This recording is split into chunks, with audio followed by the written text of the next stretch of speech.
More than 2 weeks into the war with Iran, Muslim Americans are confronting a new surge of hateful rhetoric here at home, amplified online and echoed by Republican lawmakers.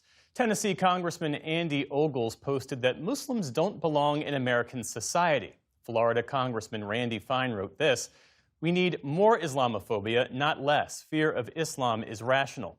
And Alabama Senator Tommy Tuberville paired images of 9/11 with New York City Mayor Zohran Mamdani, saying, quote, "The enemy is inside the gates."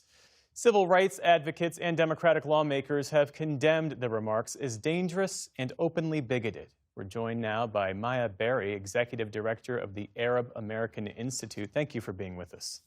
Thank you for having us, Jeff. When you hear and read some of the comments from Republican lawmakers right now, what stands out to you most? I mean, to be honest, the initial response is just how broken our democracy is. I feel it in a very personal way in terms of the targeting of the American Muslim community like this, the scapegoating of a community like this.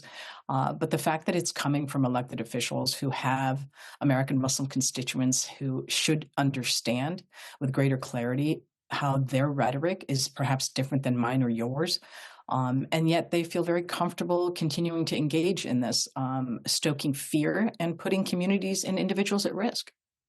Does the rhetoric we're hearing now, does this represent an escalation, or is this part of a longer pattern in American politics? So I think that's a really important observation. Communities being scapegoated at different times for different reasons is certainly a pattern in our country. What's different here, and I would even suggest worse than what we saw post 9/11, is that after the terror attacks in 9/11 happened, you had elected officials, a president who went to a mosque within a couple of days of those attacks and said, do not target your fellow Americans. This is not who we are. This is not what we're going to do. Now, obviously, there are policies that ensued that securitized a community, that treated it as a potential security threat moving forward, and then really harmed the relationship between those individuals and their fellow country people. But what I would say is that when the largest office of the land, the presidential bully pulpit, is being used to tell their fellow Americans, do not scapegoat those communities, that's very, very different than what we see today.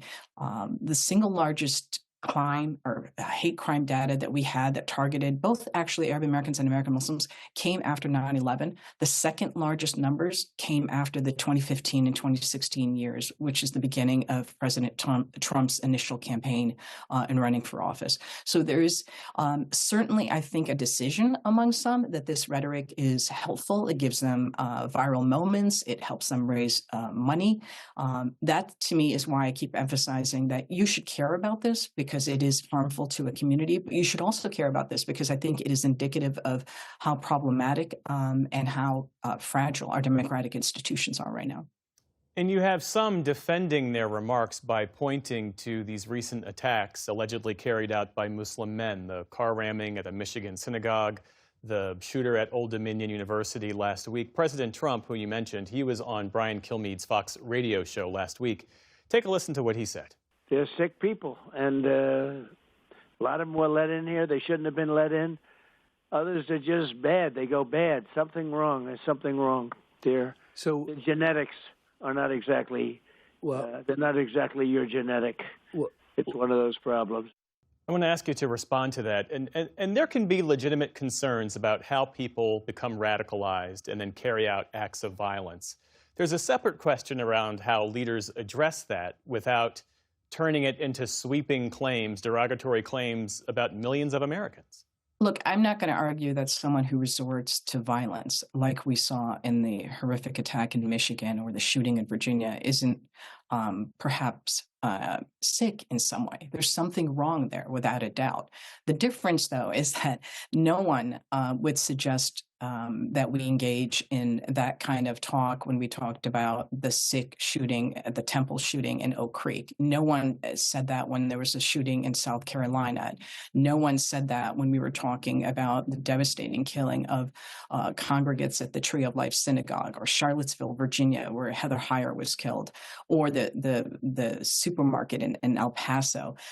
There had been systematic ways in which our country has increasingly moved with some level of comfort with political violence, it's really very alarming. There were 2 assassination attempts on President Trump. There was a legislator and her husband that were killed in Minnesota. The question is, why do we take those individual incidents and understand there to be a problem that our country has to address and not suggest that we develop a different relationships with white supremacists, for example, who've engaged with those, and start saying that we need to, what went wrong? How do we take away their citizenship? What's the denaturalization process? None of that happens except when it is looking at American Muslims and sometimes Arab Americans. Well, on that point, I want to ask you this, because in the past, party leaders have taken action against members of Congress for racist and extremist rhetoric. That was the case back in 2019 when then Speaker Kevin McCarthy booted Steve King off of his committees for racist rhetoric.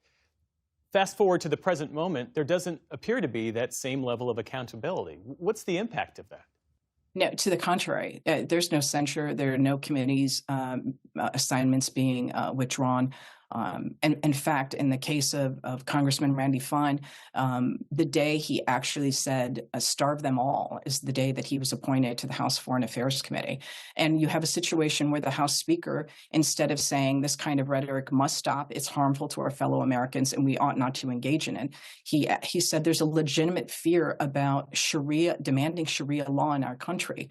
Sharia law is a concept within like a moral or religious code that applies to me personally. It would never apply to you or anyone else if they weren't Muslim. It dictates things like our prayer or our marriage processes or burials. So this idea that we're going to take something like that and the speaker would suggest this is the reason why his members would get away with saying the kinds of things that they said is just intellectually dishonest and morally reprehensible.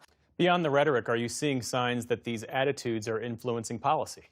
Without a doubt, there have been some pretty significant setbacks in terms of basic civil rights protections and First Amendment protection rights.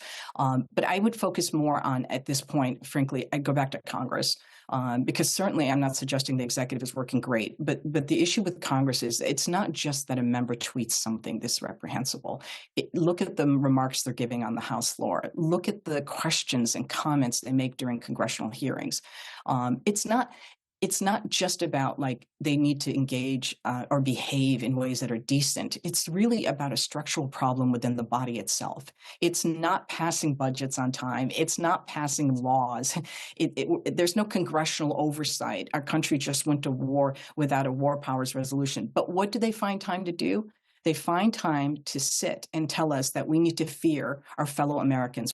Maya Berry, Executive Director of the Arab American Institute, thank you for your perspectives. Thank you.